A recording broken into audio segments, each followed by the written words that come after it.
بسم اللہ الرحمن الرحیم۔ دوستو، میں ہوں امان اللہ خان، آپ کے پروگرام عکس کے ساتھ۔ آپ خیریت سے ہوں گے؟ دیکھیں، میں نے اپنے کل کے پروگرام میں ایک بات کہی تھی کہ پاکستان کو آگے بڑھانا ہے تو تمام جماعتوں کو ایک ٹیبل پہ آنا ہوگا، اور سب سے بڑی بات جو میں نے یہ کہی تھی کہ پی ٹی آئی کی قیادت کو اب آگے بڑھنے کے لیے اپنی تشدد زدہ جو سیاست ہے اور جس سے عوام تنگ آ چکے ہیں اسے خیر بات کہنا ہوگا، اور صبر و تحمل کے ساتھ حکومت اداروں کے ساتھ بات چیت کو آگے بڑھانا ہوگا۔ اگر موجودہ تحریک انصاف کی قیادت ان پہ عمل نہیں کرتی اور جو ہو رہا ہے اگر یہ آگے بڑھتا ہے تو پھر اس ملک میں کیا ہوگا؟ آپ دیکھیں کہ اس وقت تحریک انصاف کی تمام قیادت جو ہے وہ اپنی اپنی بولیاں بول رہی ہیں۔ آج ہی حامد میر کے پروگرام میں عامر ڈوگر صاحب بھی موجود تھے۔ انہوں نے جو الفاظ استعمال کیے ہیں وہ موجودہ جو بات چیت ہو رہی حکومت اور تحریک انصاف کے درمیان میں اس کو آگے بڑھانے والے الفاظ نہیں ہیں۔ یعنی آپ یہ دیکھ لیں کہ تحریک انصاف کی قیادت کا ہر فرد ان مذاکرات کو، اس بات چیت کو کسی حالت میں ناکام کرنے کے لیے اپنا اپنا حصہ ڈالنے کے لیے تیار ہے، لیکن حکومتی حلقے چاہتے ہیں کہ ملک میں امن ہو، افواج پاکستان چاہتی ہے کہ ملک میں امن ہو، کوئی ترقی کا راستہ آگے بڑھے، عوام کو ریلیف مل سکے۔ لیکن یہ پچھلا 1.5 سال جو گزر چکا ہے اس کے تمام اگر وقت کو دیکھ لیں ہم تو تحریک انصاف نے تشدد بھرے وہ پروگرام پیش کیے ہیں جس سے عوام اب بد دل ہو چکے ہیں۔ آپ 9 مئی کو چھوڑ دیں، 26 کو چھوڑ دیں، اس کے باوجود صوبہ سرحد میں جہاں ان کی حکومت ہے، جہاں اڈا ہے، ڈیرا ہے، جو پناہ گاہ ہے تمام سیاستدانوں کی تحریک انصاف کی، تو وہاں بیٹھ کے جو کچھ ہو رہا ہے صوبہ سرحد کے اندر آپ دیکھ لیں، دہشت گردی ہو رہی ہے۔ کرم کے اندر کیا حالات ہیں، پاراچنا میں کیا حالات ہیں، لوگ مارے جا رہے ہیں، وہاں مورچے بنے ہوئے ہیں، اور کئی ماہ سے یعنی کھانے پینے کی چیزوں کی رسد وہاں نہیں پہنچ رہی، راستے بند ہیں، لوگ بیمار ہیں، ہاسپٹل نہیں جا سکتے۔ میں کہاں کی بات کر رہا ہوں؟ میں صوبہ سرحد کی بات کر رہا ہوں آپ سے۔ وہاں روڈوں پہ دھرنے دیے ہوئے، ہزاروں ٹرک سامان سے بھرے ہوئے، یعنی وہ سامان خراب ہو رہا ہے کھانے پینے کا۔ مرغیوں کے ٹرک ہیں جو مرغیاں مر رہی ہیں، کروڑوں اربوں روپے کا نقصان ہو رہا ہے، لیکن تحریک انصاف کی حکومت صوبہ سرحد میں ہے۔ وزیر اعلیٰ گنڈا پور کے کان پہ جوں تک نہیں رینگی۔ آپ ان کے بیانات سن لیں اور وہاں کی قیادت کے بیانات سن لیں۔ وہاں ایک نیا سلسلہ ہے، گورنر سرحد جو ہیں وہ بامقابلہ وزیر اعلیٰ سرحد آ چکے ہیں۔ آخر یہ کیا ہو رہا ہے؟ دیکھیں، اگر تحریک انصاف کی قیادت نے یہی کچھ کرنا ہے جو قومی اسمبلی اور سینٹ میں ہو رہا ہے، تو کیا وہ سمجھتے ہیں کہ کوئی ادارے ان سب چیزوں کو دیکھیں گے کہ یہ اسمبلی یا سینٹ بلڈوز ہو رہا ہے، یہ نہیں چل سکتے، اور تحریک انصاف ان ایوانوں کو چلنے نہیں دے گی؟ تحریک انصاف نے ایک منصوبہ بندی کی ہے کہ وہ دونوں ایوانوں میں حکومت کو ٹف ٹائم دے گی، یعنی جو عوام کی فلاح اور پاکستان کی ترقی کے لیے جو ان ایوانوں میں کام ہونے والا ہے، جس پہ کام ہو رہا ہے، اس کو روکنے کی کوشش کی جا رہی ہے۔ دوسری طرف میں یہ کہوں گا کہ اگر سینٹ کے چیئرمین نے کسی ایک فرد کا، اعجاز چودھری صاحب کا، اگر آرڈر جاری کر دیا ہے تو اس پہ عمل درآمد کروانا سینٹ کے چیئرمین کی ذمہ داری ہے۔ دیکھیں، حکومت پنجاب اس کام میں رکاوٹ نہیں ڈال سکتی۔ اگر سینٹ کے چیئرمین چاہیں تو اعجاز چودھری کی حاضری ہو سکتی ہے۔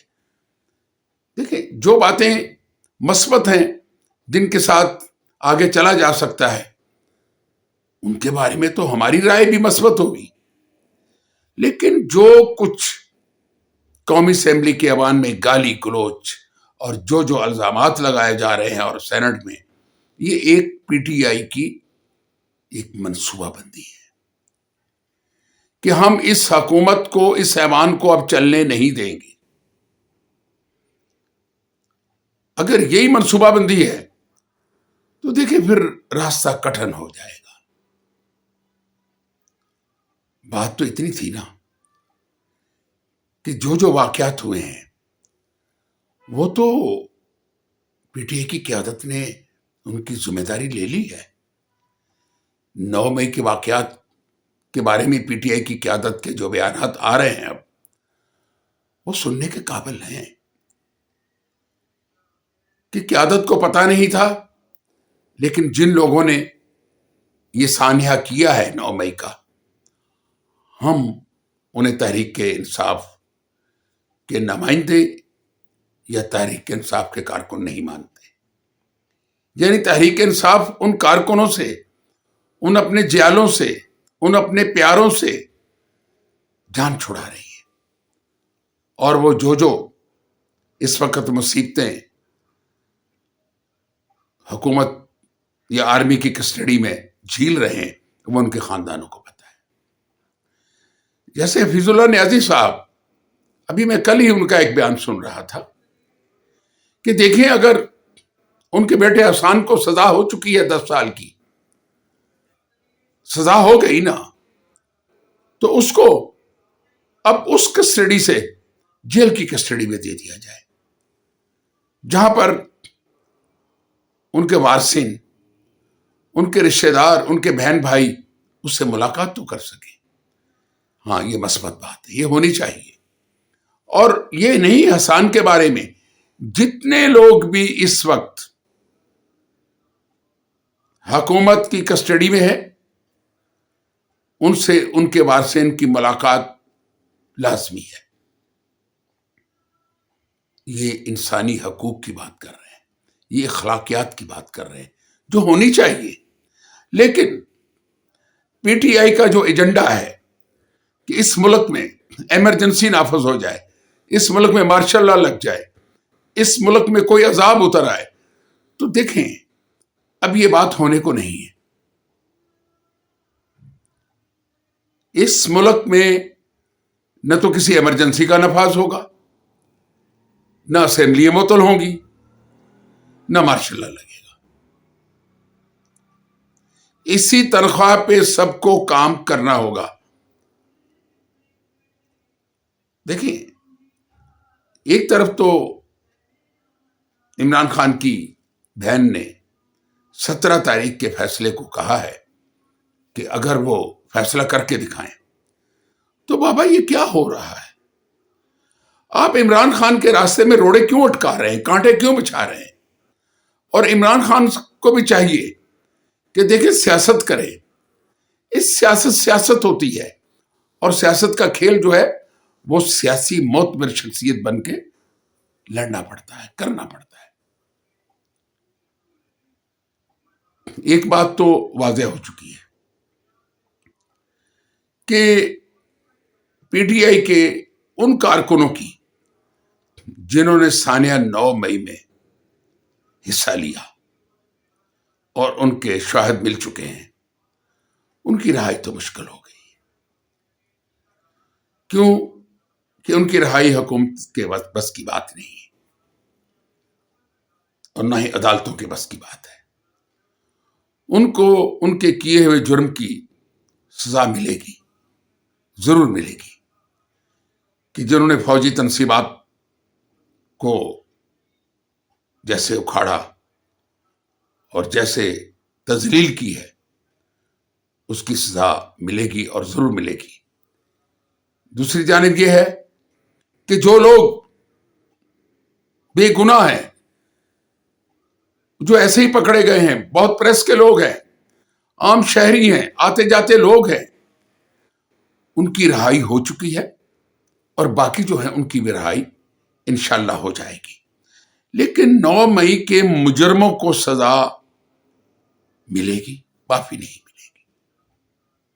اس لیے پی ٹی آئی کی پوری قیادت کو چاہیے کہ اداروں کے ساتھ اتحاد کی بات کریں، امن کی بات کریں۔ دیکھیں، تشدد اور جنگ سے پی ٹی آئی کی جو رہی صحیح ساکھ ہے وہ بھی تباہ ہو جائے گی۔ میں یہاں تک کہوں کہ اب پی ٹی آئی کی قیادت کی کسی بیان پہ، کسی نعرے پہ عوام توجہ نہیں دے رہے۔ عوام تھک گئے ہیں، کارکن تھک گئے ہیں۔ کارکنوں کے گھروں میں جو روٹی کا تھوڑا بہت انتظام تھا وہ ختم ہو چکا ہے، اور وہ کارکن، بے قصور کارکن جیلوں میں سڑ رہے ہیں، جل رہے ہیں۔ ان پہ تحریک انصاف کی قیادت توجہ نہیں دے رہی۔ پھر بھی قیادت، تحریک انصاف کی قیادت کو سوچنا ہوگا۔ یہ پاکستان ہمارا ہے، اور ہم اس کے پاسبان نگران ہیں۔ ہم ہی نے اس کی حفاظت کرنی ہے۔ اگر ہم ہی نے اپنے گھروں کو آگ لگانا شروع کر دی تو پھر اس آگ کو بجھانے والا کون ہوگا؟ افواج پاکستان سلامت رہے۔ افواج پاکستان سلامت ہے تو پاکستان سلامت ہے۔ وجود پاکستان افواج پاکستان کے ساتھ ہے، اور فوج ہی ایک ایسا ادارہ ہے جو اس ملک کا آئین کا محافظ ہے، سرزمین اور سرحدوں کا محافظ ہے، ہمارے دین اسلام کا محافظ ہے۔ اگر یہ چند شرپسندوں نے فوج کے خلاف مہم جوئی بند نہ کی تو ان کا انجام بہت برا ہوگا۔ لیکن پاکستان قائم اور دائم رہے گا۔ بہت سارے لوگوں نے پاکستان کو ختم کرنے کی کئی بار کوشش کی، لیکن وہ خود جہنم واصل ہو گئے۔ ان کا اپنا وجود نہیں ہے، پاکستان موجود ہے، پاک فوج بھی موجود ہے۔ اس لیے تحریک انصاف کی قیادت کو ہوش کے ناخن لینے چاہیے کہ وہ پھر ایک بار حکومتی اداروں سے، حکومت کے ساتھ بیٹھ کر صلح کی بات کرے، امن کی بات کرے۔ اسی میں عمران خان کی رہائی ہوگی، اور اسی سے تحریک انصاف آگے بڑھے گی، ورنہ وقت گزر جائے گا۔ اسی کے ساتھ میں آپ سے اجازت چاہوں گا۔ خدا حافظ۔